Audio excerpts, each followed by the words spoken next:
కరీంనగర్ జిల్లాలో 4వ రోజు ప్రజాపాలన కొనసాగుతుంది. 2 రోజులు సెలవు రావడంతో ఇవాల్టి నుంచి మళ్లీ దరఖాస్తులు తీసుకుంటున్నారు అధికారులు.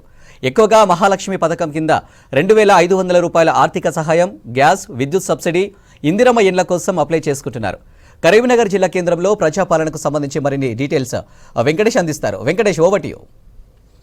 2 రోజుల సెలవుల తర్వాత మళ్లీ ప్రజాపాలన ప్రారంభమైంది. కరీంనగర్ రామ్నగర్ గవర్నమెంట్ స్కూల్లో ప్రజాపాలన జరుగుతున్న తీరు చూడొచ్చు. చాలామంది కూడా పేదలు తర్వాత ఈ కాలనీవాసులు వచ్చి ప్రజాపాలన కింద ప్రభుత్వం ఇస్తానన్న అభయహస్తం గ్యారెంటీల కోసం దరఖాస్తులు చేసుకుంటున్నారు. ఇప్పటికే కరీంనగర్ జిల్లాలోని గ్రామీణ పట్టణ ప్రాంతాలు కలిపి గడిచిన 3 రోజులు అంటే 28, 29, 30 తేదీల్లో మొత్తం 3,40,000 దరఖాస్తులు అందినాయి. అందులో గ్రామీణ ప్రాంతాల్లో 2,20,323, పట్టణ ప్రాంతాల్లో 1,25,973 దరఖాస్తులు అందినాయి. అంటే ఈ 1,25,973లో 5 మున్సిపాలిటీలు ఉన్నాయి. అందులో చొప్పదండి, కొత్తపల్లి, కరీంనగర్ మున్సిపల్ కార్పొరేషన్, తర్వాత జమ్మికుంట, హుజరాబాద్ మున్సిపాలిటీలు ఉన్నాయి. ఒక్కొక్కరు కూడా ఒక్కొక్క మహిళ వాళ్ళు తీసుకున్న దరఖాస్తులను తీసుకొని వచ్చారు. మనకు వీళ్ళు ఫోటో అంటించి అన్ని వివరాలు పూర్తి చేసి వాళ్ళకి ఏమేమి స్కీమ్స్ కావాలో మనకు అప్లై చేసుకొని వచ్చారు. అమ్మ, ఏ ఏరియా నుంచి వచ్చారు మీరు? సంతోష్ నగర్. ఇక్కడే సంతోష్ నగర్. ఏమేమి పెట్టినావా? మనకి ఏమేమి కావాలని దరఖాస్తు చేసినావు?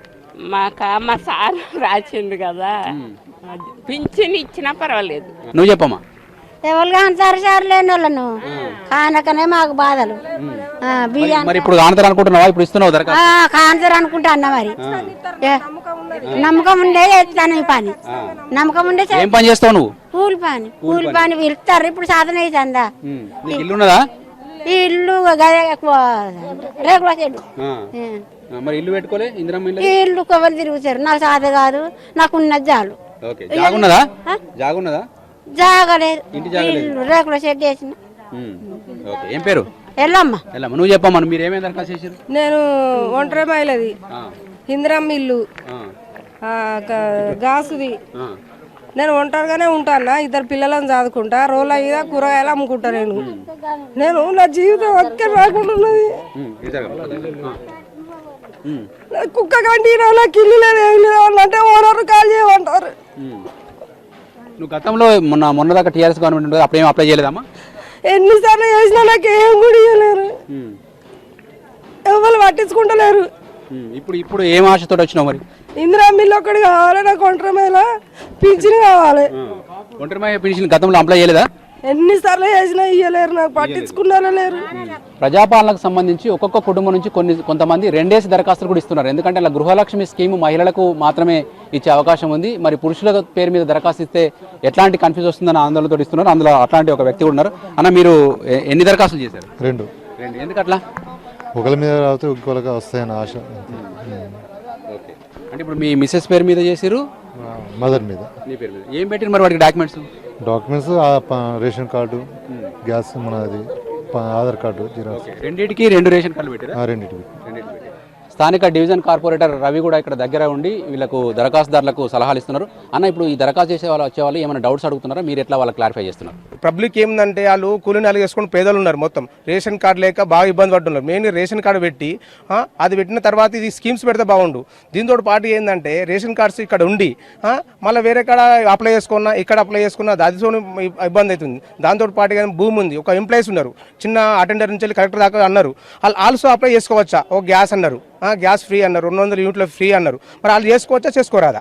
ఈ విధి విధాలు అప్లై చేసినాక ఇది పెడితే బాగుండు స్కీమ్ అని మా కార్పొరేటర్గా పబ్లిక్ నుంచి వచ్చిన వ్యతిరేకత వస్తుంది. అంటే వ్యతిరేకత మీన్స్ మిమ్మల్ని అడుగుతున్నప్పుడు మీరు అట్లాంటి వాళ్ళకి ఏం సమాధానం చెప్తున్నారు? ఏం చెప్పలేకపోతున్నాం. ఏం చెప్తాం? వాళ్ళు ఇచ్చిరు, ఒక ఫామ్ ఇచ్చిరు, రింపి అని చెప్పడం చెప్తున్నాం. మిగతా విధి విధానాలు చెప్తాం. మేము దానికి ఎక్స్ప్లెయిన్ చేసి వాళ్ళకి చెప్పగలుగుతాం. పబ్లిక్ మేము ఏమో చెప్పడానికి ఉన్నాం. కానీ అది కలెక్టర్ కూడా విజిట్ చేస్తున్నారు. కలెక్టర్ను ఇట్లాంటి డౌట్స్ వాళ్ళ ముందుకు తీసుకెళ్ళినప్పుడు ఆమె ఏం చెప్పారు? ఏమి ఉన్న వరకు అయితే ఈ స్కీమ్స్ ఉన్నాయి, ఈ స్కీమ్స్ అయితే అప్లై చేసుకుని విధి విధానాల తర్వాత చెప్తామని చెప్తున్నారు. అంతే మించి ఏం లేదు. ఓకే, మీరు లోకల్ కాంగ్రెస్ లీడర్గా ఉన్నారు కదా, ఎట్లా ఉంది స్పందన? స్పందన బాగానే ఉంది సార్.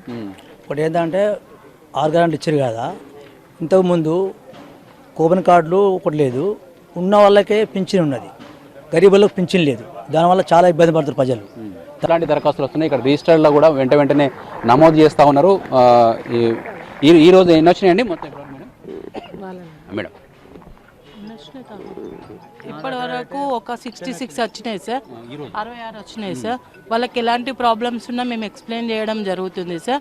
వాళ్ళు ఏమున్నా కూడా ఆధార్ కార్డు, రేషన్ కార్డు తెమ్మంటున్నాం సార్. రేషన్ కార్డు లేని వాళ్ళని కూడా ఆధార్ కార్డుతో పెట్టమని చెప్పడం జరుగుతుంది సార్. ఇప్పుడు ఒక్కొక్క ఇంట్లోకి వెళ్ళి భార్య భర్త ఇద్దరు అప్లై చేస్తున్నారా? అట్లా ఏమైనా వస్తున్నాయి మీ దృష్టికి?